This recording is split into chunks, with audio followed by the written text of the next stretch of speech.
So the three of you are guests. All right, so we are recording. Welcome, everyone. Again, welcome to Principal Johnson and his team. Mr. Johnson, I'll go ahead and turn it over to you so you can introduce your team and then we'll get going with your presentation. Okay. Hey, good morning, team. Thank you for joining us. My name is Brandon Johnson.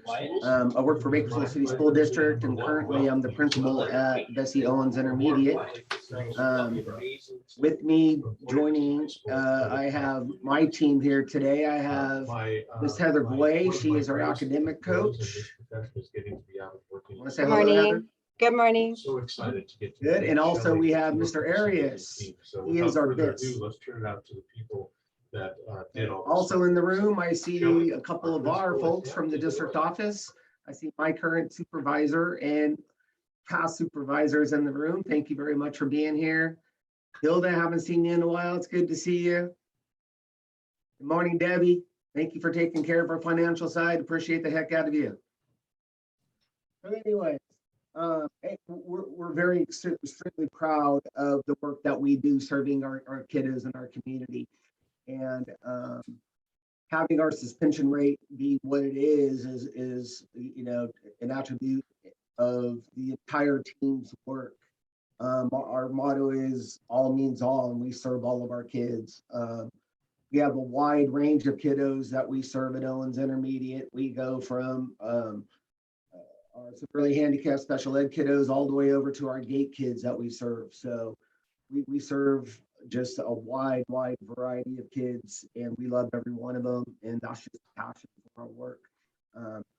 Like one of the presentations that I heard earlier today or this morning in the pregame here, they talked about one of the vice principals or principals state that they say good morning to every child as the day starts and can't wait to see you, you know, as the day ends. And that's what we do. We meet them at the gate, you know, at the beginning and at the end. And I think that's kind of how we roll at Owens Intermediate. So we're going to go ahead and get started. Let me see. Click on the, you want to move along.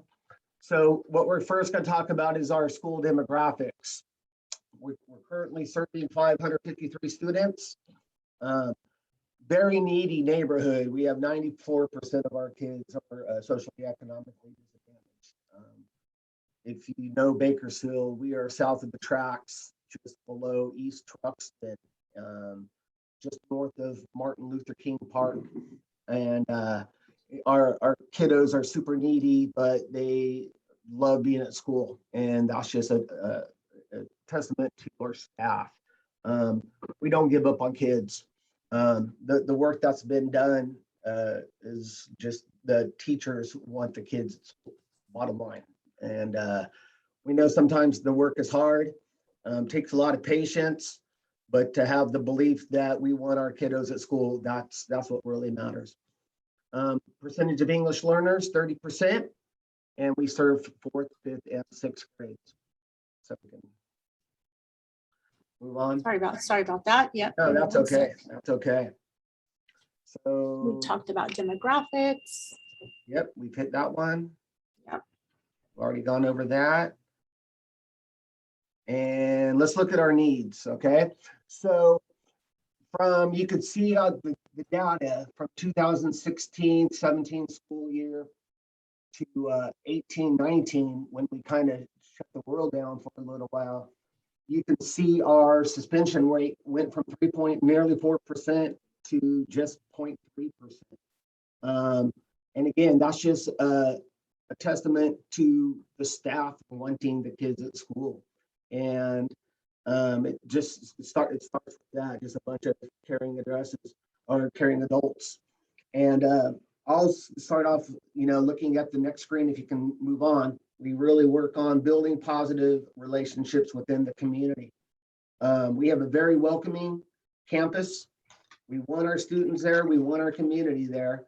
But currently right now, of course, we kind of have our community off campus. But when our things do open back up, we can't wait to visit and have them visit us. we really work on the foundation of getting out. Since the community can't come to us, we go visit the community.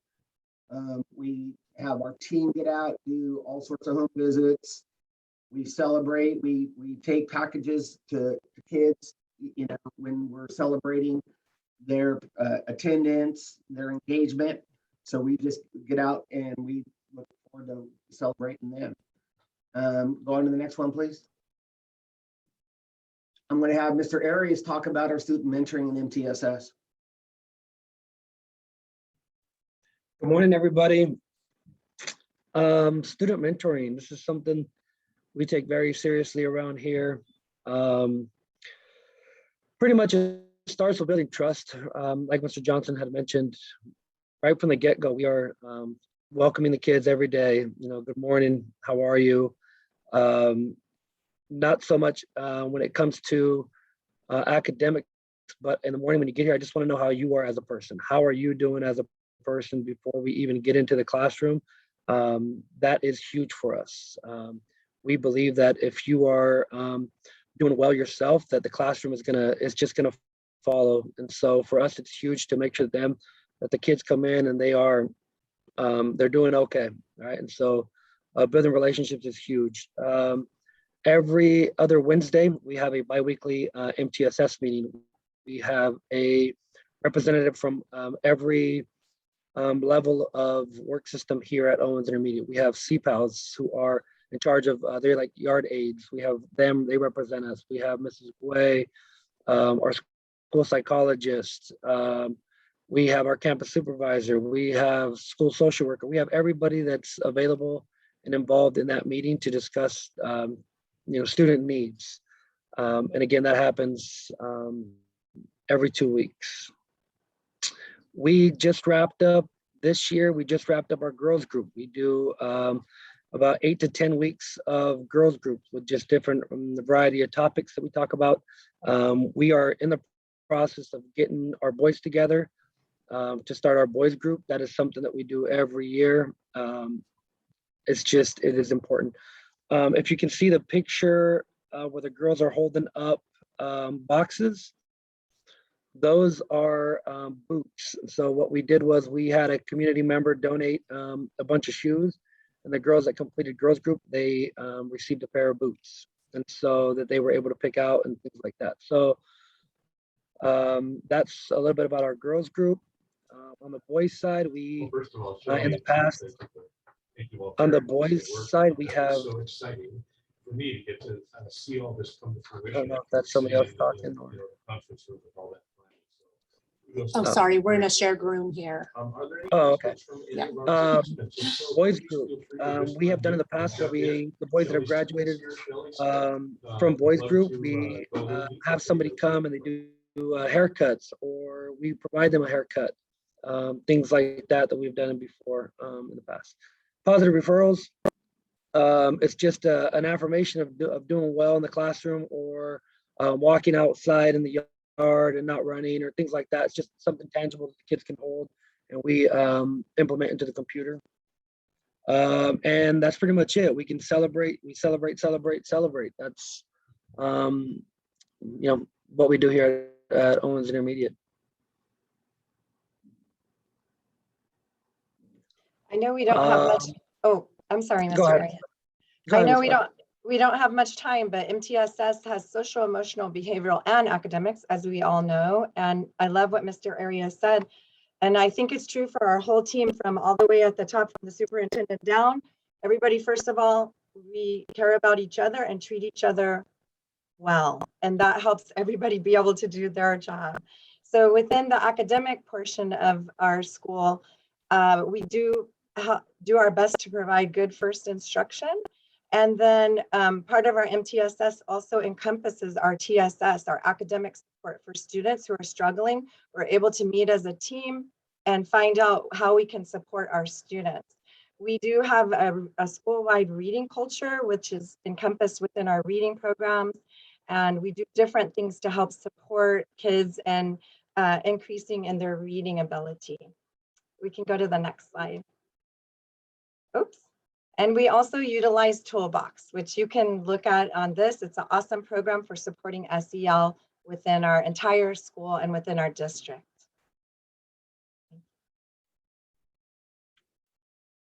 And in wrapping up, the program just keeps building on each other, right? So we started just with the foundation of building positive relationships, really solidified our MTSS process. We want kids to be at school. We celebrate them, really tie in the instruction, the academics, and then we celebrate them through our AR celebrations and whatnot. So that's another reason our kiddos want to be at school. And it's just having the whole entire staff just be a part of what we do. They're decision makers. I don't make all the decisions. I really make sure my team is an integral part of driving what we do here.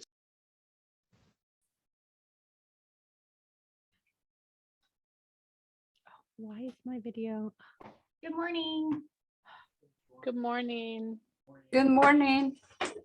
So just, oh, there we go. Hi, We're everyone. having some trouble with cameras in our office when we move into breakout rooms. It has something to do Oh, I with cannot hear. some system updates or something. So if you see a black screen or somebody not on camera, they're there. They're just hidden. Lily, do you know if we are able to split fund between the ACES grant and the ELO program? I believe that you are, but that would be a great question to pose when we get back. Candy's really the one that's becoming an expert in this grant, but I believe that you can. And that's part of the idea with a lot of these grants, right? Is how can we align the allowable uses of each to kind of combine our efforts? But yeah, I'd want to make sure before I told you yes. Okay. Sarah. I shot her a message, but we have a hard time retaining our ACES employees because we only can afford them for so many hours. Right. And as she explained the continual usage of these funds for many years, I'm thinking, oh my gosh, that would be like a saving grace. Yeah, that would make perfect sense. Perfect sense. Great idea. That's a great question. I would like to know that too.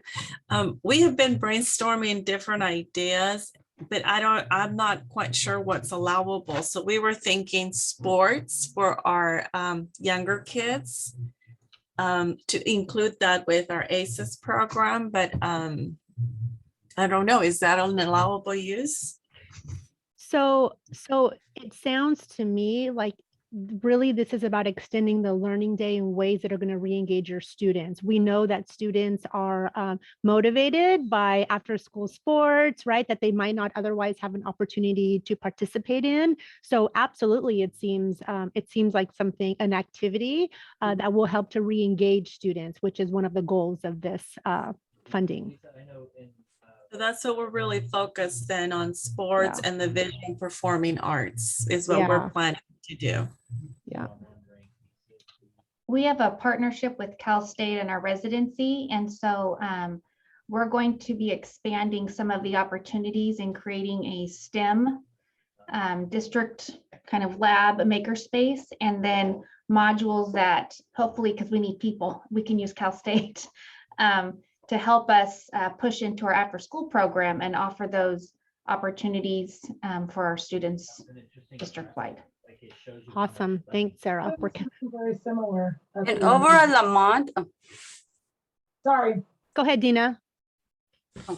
well, we were thinking also of at sports, just so we can motivate the kids to come, but also combining them probably with an intervention program. So having them combined, that way the sports are the motivator, and then we just keep the kids to do the intervention they need. Mm-hmm. Yeah. Intervention programs. Yeah, get them there with the sports and then teach them, right? Yes, yeah. Yeah, thanks, Dina. All righty, what other ideas do you have, friends?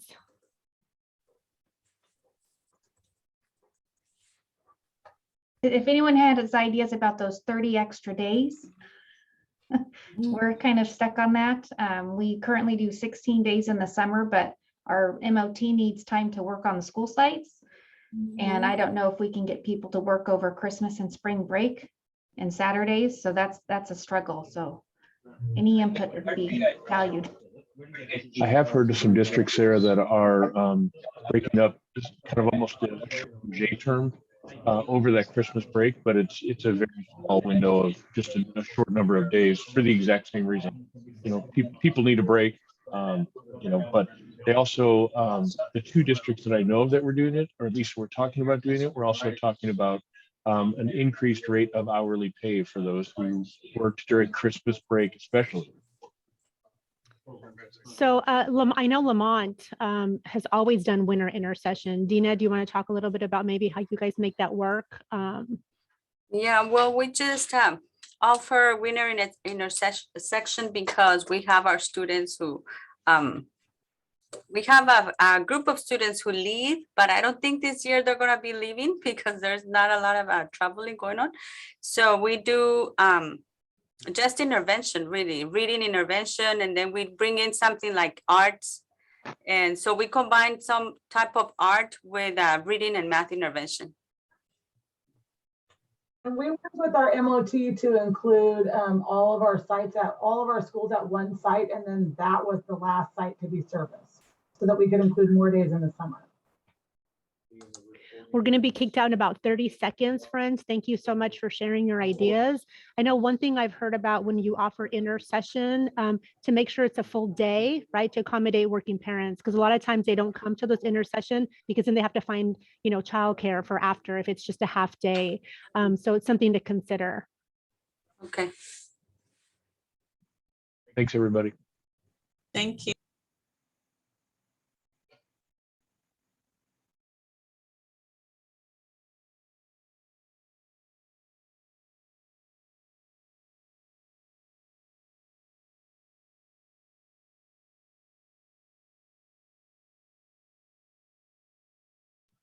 Hello, friends. Hello, Miss Janet.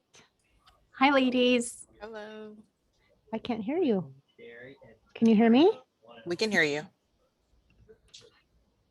Can you hear me? Oh, I can't hear you I guys. can hear you. I've had issues all day long. Let's see. You all go on without me. Let me get my thing up. I can hear you. Can you hear me? I can hear you, Janet. Okay, awesome. Well, we can hear each other and Lily, but poor Lily can't hear us. Yeah. Or can't talk to us. I don't know, something, both. She Okay, can probably well- hear me since I'm one of her nearby neighbors. Oh, okay. She hears you not through Zoom then. Yeah. Okay. All right. Well, it didn't allow me to make a copy, so I don't know what happened. Anyhow, I'll share my thinking. So I stuck with what I put in the chat, that if he crosses the ice once each day, but twice on Saturdays. So I stuck with the 4 times a week and I multiplied it times the number of weeks in the year and came up with my answer of 208. So once each day and then twice on Saturdays. Yeah, so I was taking it that he crosses the ice once each day. So like he would go one way to the post office on Monday, come back and deliver mail on Tuesday, Wednesday, Oh. Thursday, Friday, but then Saturday he does a round trip. I don't know, it doesn't work Okay. perfectly, but Okay, because I was thinking like once each day, because this is how many like times a he round crossed trip the each ice. day. Well, I was just counting each day as 1 and then 2 on Saturday. So I was doing 8. I think that's what everyone else was doing, looking at the numbers in the chat. I just stuck with my original. So yeah, that's how I came up with 416. Okay. Can you guys hear me now? Yes. Yes. Can you hear us? Awesome. Yes. You're fixed. Oh, I bet that's Now why I it don't lets have. me make a copy too. Yeah, I think if you refresh, now it does. Yeah. So I did hear the last part of that and I did the same thing. I only counted him going across once. So I did 8 times 52. So I got 416, but I like your thinking, Janet. So you're thinking he's got to get back, or how is he going to go back the next day? Right? Like you can't go one way and then how are you going to get mail again for the next day unless you come back? but I don't think that was explicit. So No, yes, I don't think they're so trying, either. I think they're trying to trick us. Yeah. So we need to I'm ask being the beyond. difficult child right See, now. and then when I saw your comment in there and it said like, okay, he goes once and then he comes back. But then I go back to the question, it wasn't how many times does he deliver the mail? It's just Right. how many times does he cross? So even if he goes there on Monday, he still has to come back on Tuesday. So I guess every day he's still crossing the ice, but he's not delivering mail every day. But the question was, how many times does he cross the ice? Not necessarily, I guess, wait, did I read the question right? Hold on. I was like, maybe I read the question wrong. Yeah, how many times does Peter, the postman, cross the ice in 1 year? Mhm. No, I'm sure you guys So, are right. don't I know. was just being like super literal. So It's like my youngest. It's like you have to, he takes everything. Like he's right. like, But no, mom, you this know, is what you said. right, we're going to have students that look at that and Exactly. say, no, it says he only crossed the ice once on all the days except for Saturday. Yeah. So And then I guess it's really like when you say he crosses the ice once every day, are you talking there and back is once? No, Or I'm just just like, one even way? if it's just there. Yeah. Yeah. Because then if it's there and back, like to actually deliver mail, then it would be double. So then it would be 16 times 52. That's true. So, and That's I true. think that's why I kind of love math is Yeah. because like if the kids can explain it and their reasoning behind it, and like with something like this, which is so ambiguous, like you could, this is like the one time in math where there's not one set answer, but it's more about the thinking versus the actual end result. Absolutely. Yeah, I think you hit the This is nail one on of the head. Mhm. poster method questions Yes, where you can have exactly. multiple correct answers. Exactly. And it's just to facilitate that conversation and to get kids thinking in different ways and then to hear other people's perspectives on how they actually solved it and to Mhm. say, oh yeah, I didn't think about it that way. Yeah, it's that higher order thinking of Mhm. justifying Yes. how you came to your conclusion that, you know, because we'll also, given the same problem, we'll also have kids that just say, I don't know. Yeah, exactly. And I just remember, I know there are times in end, like when I took the grading the CASP test questions and things like that to get a better understanding. And it's like, that's how they just like kids get points, even if they don't have the right answer, because Correct. the answer that they did receive was justified in their response. Yes. So I thought that was really interesting. Like when I took that training. And I think for our language learners, it's just this idea of having the conversation that's going to help them develop language outside of designated ELD, right? They're talking about, they're using math vocabulary. Yes. They're thinking about a different content using it. So, yeah. Yes, because it honors their thinking. That's really the end goal when you are able to have different answers to the same problem Yes. because you're justifying your answer is that you're really taking a moment to honor what they were thinking in their thought process. Yeah. And fosters that Absolutely. safe learning environment. Like Thanks, wrong ladies. answer. We're going to get Thank pulled you. out. Bye.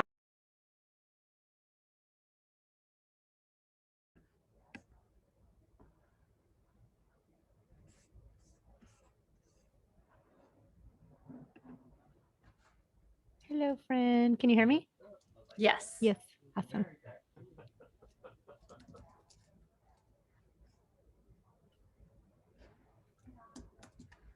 How are you? I can't hear you. Uh-oh. Did you How say about something? now? Can you hear me? Oh, okay, hold on. I can hear you, Janet. Okay, thank you. There, I can hear you now. Okay, I turned my speaker volume up a little bit. Maybe I was just too quiet. No, it's every time I jump from one room, I have to change my settings again, and it's just annoying. So I'm trying to find our question. Who was our educational system created for? Mhm. What was the other question? What can we do about it? Mm-hmm. Are you familiar with Todd Rose? I think it's Todd Rose or Ted Rose, and he has this book, The End of Average, or something like that. There's a video on YouTube. It's so great. He talks about the average child. Our educational system was developed for the average child who doesn't exist. Mhm. Who is the average child, right? Mhm. So when you think of like teacher curriculum, and it has, use this to build background knowledge, assuming that the average child already comes with a certain level of background knowledge, a certain level of interest in this topic, just right. It's written to the average child who does not exist. So I think our job is to get to know the individual needs and gifts of our individual students and quit trying to clump them together into these, Yeah. what we think they're supposed to be.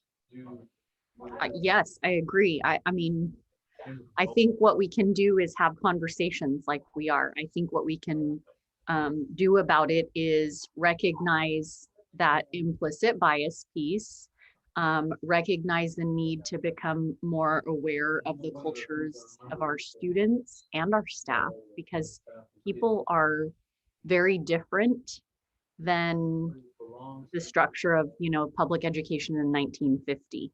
Yeah. Right. So understanding that family dynamics are different and values are different, and it doesn't mean that it's deficit. It just means that we need a better understanding of the perspective and how to partner with people, because to your point, there is no average. I definitely think, classrooms weren't built for families of migrant farm workers. Classrooms weren't built with families with a single parent in mind.